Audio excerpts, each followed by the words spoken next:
नहीं है, वो ऐसे ही है जैसे स्वप्न में हम देखा कि हम जग गए। स्वप्न में देखा कि हम जग गए और अमुक कार्य कर रहे हैं, लेकिन वो स्वप्न में ही है, अभी जगा नहीं हुआ है। जब जग जाओगे तो फिर ये भोग विलास, ये गलत आचरण, ये सब अच्छा नहीं। जाने सु तबहि जीव जग जागा, जब सब विषय विलास विरागा।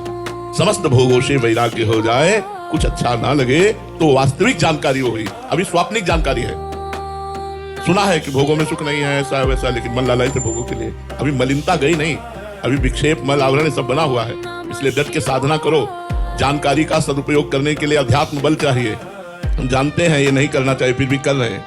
हम जानते हैं करना चाहिए, फिर भी नहीं कर पा रहे हैं। इसका कारण है आध्यात्मिक बल की कमी।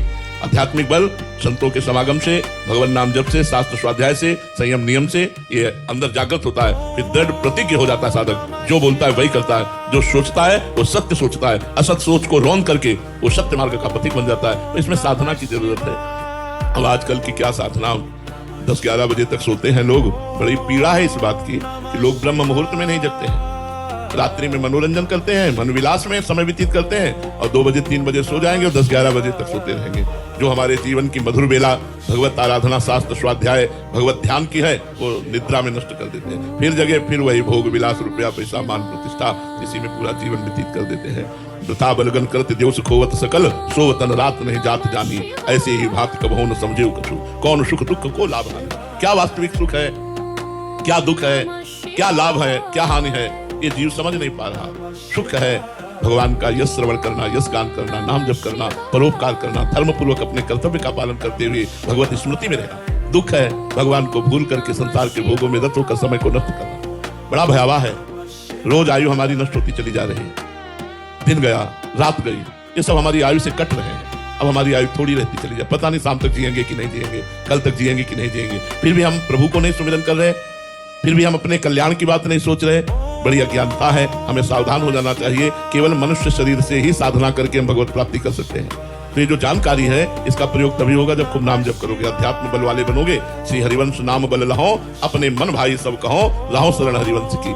जब हम नाम जप करते हैं, आचार्य गुरु की शरण में होते हैं, तो हमें वो बल प्राप्त होता है कि जो हमें जानकारी मिली है उसके अनुसार हम चल पाते हैं। ये जानकारी तो सबको है यार, कि संसारिक आदमी भी जानता है यहाँ से कुछ लेके नहीं जाएगा, लेकिन थोड़ी थोड़ी बात के लिए वो लड़ जाते हैं, वो एक दूसरे का हिंसा कर देते हैं। क्या ज्ञान है? जब यहाँ से कुछ ले नहीं जाओगे तो धैर्यवान क्यों नहीं बनते, समता क्यों नहीं लाते, शांत क्यों नहीं रहते? लेकिन वो ज्ञान केवल बातों का है, अंदर ज्ञान नहीं। अंदर ज्ञान अध्यात्म ज्ञान है, और सच्चा ज्ञान जब प्रकट हो जाएगा तो फिर संसार से वैराग्य हो जाएगा। संसार में रहते हुए भी वो असंग रहेगा और परमात्मा प्राप्ति के लिए व्याकुल रहेगा कि रोज का रोज हमारा प्रतिपल नष्ट होता जा रहा है। जल्दी से मुझे भगवत प्राप्ति हो जाए, जल्दी से मुझे ज्ञान प्राप्त हो जाए। पता नहीं शरीर छूट जाए तो फिर अधूरा जीवन, फिर किस योनि में जन्म मिले। जब भरत जैसे महापुरुष को हिरण की योनि मिल सकती है, तो अपने लोगों को नाली का कीड़ा बनने में कितनी देर लगेगी? इसलिए बहुत सावधान होकर नाम जप करो, और जो जानकारी है उसका प्रयोग तभी कर पाओगे जब अध्यात्म बल वाले बनोगे। राजीव माहेश्वरी जी, गाजियाबाद से। महाराज जी, भगवान की इच्छा में अपनी इच्छा मिलाने को कैसे समझें? पहले भजन करो। भजन भजन करते करते जब अहंकार भगवान के चरणों में समर्पित हो जाता है, तब होता है।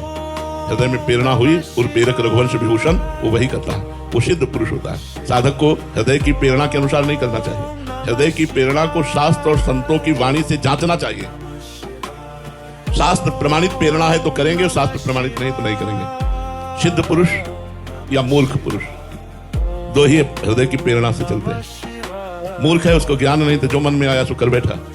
सिद्ध पुरुष वो भगवान की प्रेरणा जो होगी वही वो करेगा। उसके हृदय में कोई संकल्प विकल्प नहीं होता। हम बीच वालों को जो संकल्प विकल्प वाले हैं, तस्मात् शास्त्रम प्रमाणन्ते कार्याकार्यो व्यवस्थितो। कार्य और अकार्य, विधि और निषेध करना चाहिए या नहीं करना चाहिए, इसकी जांच शास्त्रों से या संतवाणी से करनी चाहिए। अगर वो संतवाणी और शास्त्र से मिलती हुई बात है तो हम करेंगे, वो विधि है। अगर नहीं मिलती तो वो निषेध है, हम नहीं करेंगे। हृदय को शास्त्राज्ञा के अनुसार चलना चाहिए।